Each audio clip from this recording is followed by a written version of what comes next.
Assalamualaikum warahmatullahi wabarakatuh. Waalaikumsalam warahmatullahi wabarakatuh. Gimana hari ini anak-anak? Baik? Baik, Pak. Hari ini kita akan mempelajari tentang Indonesia jantung poros maritimis dunia. Supaya kita baca dahulu.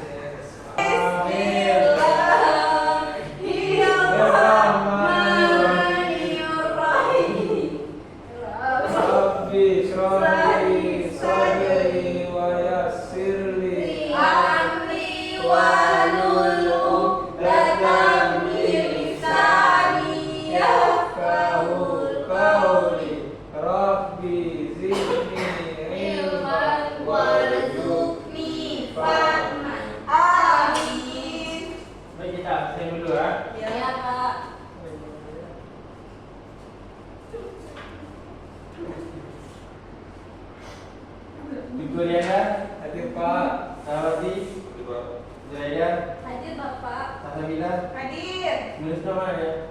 Nuliskan kurang tahu. Izin tadi ya. Ini nggak ada halangan ya. Ya. Baik, kita akan mempelajari tentang jantung poros maritim dunia. Ya Pak. Anak-anak sudah tahu tentang jantung poros maritim dunia? Belum tahu Pak. Baik, Bapak menjelaskan tentang jantung poros maritim dunia. Indonesia dengan ribuan pulau dan lautan luas memiliki posisi geografi yang tak tertandingi. Presentasi ini akan mengupas tuntas potensi dan strategi Indonesia dalam mewujudkan visi sebagai poros maritim dunia. Alhamdulillah paham? Paham, Pak. Paham Pak. Baik, kita akan lanjut tentang kekuatan geografi dan geopolitik. Geopolitik terletak di antara dua samudra besar Pasifik dan India serta dua benua Asia dan Australia. Indonesia menjadi jalur lalu lintas laut tersibuk di dunia. Posisi ini vital bagi perdagangan global dan konektivitas regional. Selat Malaka, Selat Sunda, dan Selat Lombok adalah hotel poin maritim yang strategi menjadikan Indonesia penjaga menerpa ekonomi dan keamanan maritim dunia. Baiklah, Bapak mengatur tentang visi poros maritim dunia. Ini adalah yang dibahas pengembangan infrastruktur maritim, lautan maritim, Suaranya agak besar, saya nggak kedengeran. maritim berkelanjutan dan diplomasi. Baik, anak-anak sudah paham tentang pengembangan infrastruktur maritim? Belum. Infrastruktur maritim, pembangunan dan modernisasi. Pengembangan infrastruktur maritim ialah pembangunan dan modernisasi pelabuhan, galangan kapal serta tol laut untuk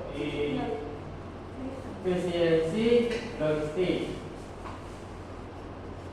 Yang kedua ialah kedaulatan maritim.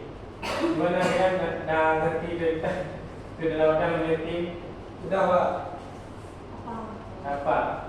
Kedaulatan maritim yaitu penguatan keamanan laut melalui patroli dan pergerakan hukum untuk menjaga sumber daya laut dan batas wilayah.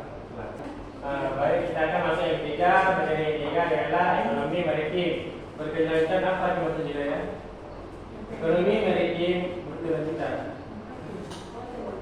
Yaitu peningkatan sektor perikanan, pariwisata bahari dan industri kelautan yang ramah dengan lingkungan. Baik, kayaknya anak-anak dapat tentang materi ini. Berarti kan anak ngerti ini. Iya, udah Pak. Berarti kan tentang visi poros maritim. Iya. Kita ngerti ya. Iya. Tidak boleh. Lanjut. Biar cepat pulang. Ya. Nah, berarti kan ini masuk tentang materi pengembangan transportasi laut.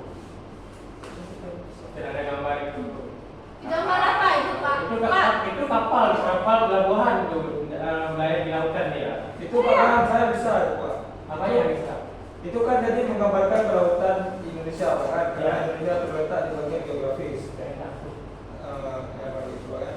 Jadi kan tadi Bapak bilang lautan Indonesia itu lautan yang sangat sibuk karena dilewati oleh kapal-kapal dari negara lain. Dari gambar itu bisa dijelaskan itu kapal yang melintasi itu negara Indonesia, Pak, melintasi negara Indonesia. Sebagian negara Indonesia dilintasi oleh kapal itu. Apakah benar, Pak? Benar. Kan itu kan kapal pelabuhan. Iya. Iya, Pak. Maka itu kan di Kan itu gambaran, Pak, kan? Itu yang Ya. yang dilewati oleh kapal itu kan peta Indonesia. Iya, betul. Sudah paham? Tadi kan ini apa nggak usah jelasin lagi kan tadi ya. Iya Pak, udah paham. Tidak paham, Pak. Kita lanjut penguatan keamanan dan ke dalam. Baik, kita akan lanjut tentang penguatan keamanan dan ke lautan maritim. Ialah meningkatkan kapasitas angkatan laut dan bahkanlah menjadi kompetensi utama. Ini termasuk modernisasi, alutsista, meningkatkan kapabilitas intelijen mati dan latihan bersama untuk melawan kejahatan tradisional seperti IUU, bisi dan menyelundupan. Ialah yang ini sebagai tiga tentang keamanan.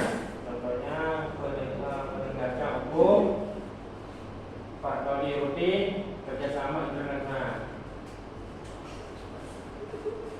Benar-benar sudah pahamkah tentang penguatan keamanan, Paham keamanan Pak. tim? Paham. Jadi kita lanjut tentang potensi ekonomi maritim berkelanjutan. Kan kita nampak anak-anak itu yang gambar pertama tentang Cewek cepat perkara ya, Pak. di laut dan kan yang di kapal, yang kedua ini tak foto dia namanya dia. Betul, Itu Pak. yang itu enggak Pak. Izin bentar Pak. Itu yang gambar di tengah tuh. Foto Ngapain? oh ini yang saya kirim kemarin siapa? Iya. Di Colombia. Iya. Orang itu kita juga foto dalam hari yang Ini kita nggak pakai jadi kayak gitu, Pak. ini juga Menurut saya, Pak, kan, saya selaku ketua Penas di sini, foto seperti itu tidak diharuskan, Pak. Iya. Karena itu vulgar, kan? Nampak itu. ada kita lanjut ya. Iya, kondom. Baik, kita akan masuk. Ialah para aktif dalam diplomasi maritim. Indonesia secara konsisten mendorong dialog dan kerjasama dalam isu-isu kelautan regional dan global. Ini mencakup peran dalam ASEAN, IORA, dan forum internasional lainnya untuk membahas keamanan maritim, perlindungan lingkungan laut, dan batas maritim. Gimana ada paham tentang para aktif dalam diplomasi maritim? Sudah? Kita lanjut ya. Baik, kita akan masuk tentang tentangan menuju poros maritim. Ialah membagi tiga. Yang pertama, tentang tantangan menuju poros maritim. Ialah membagi dua, yaitu perdana berikut. Yang kedua, koordinasi lintas sektor. Kita akan lanjut. Baik, kita akan lihat tentang dampak global poros maritim Indonesia. Apa ya, Pak, warna-warna itu? Gambarnya bentuk lingkaran, cuma dia agak terbagi. Terbagi karena apa Pak? Sebelah apa? Kita dampak global poros maritim Indonesia. Iya. Udah oke. Bapak yang warna coklat, yang paling coklat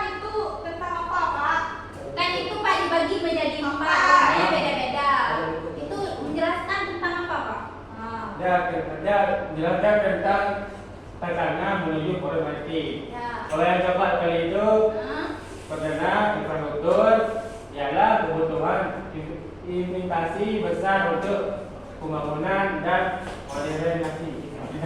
Ya. modernisasi. Ya.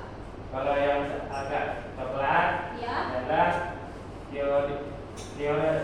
koordinasi lintas sektor, adalah harmonisasi kebijakan antar lembaga pemerintah. Jadi kesimpulan tentang pembelajaran hari ini ialah visi Indonesia sebagai poros maritim dunia adalah ambisi besar yang memerlukan komitmen kuat dan kolaborasi dari semua pihak dengan potensi maritim yang luar biasa.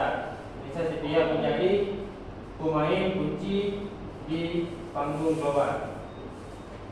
Ya, ada terbagi tiga. Yang pertama percepat pembangunan, yang kedua perkuatan revitalisasi, yang ketiga tingkat SDM. SDM itu apa, Pak? SDM itu baik, jadi kan beda namanya tentang SDM itu apa?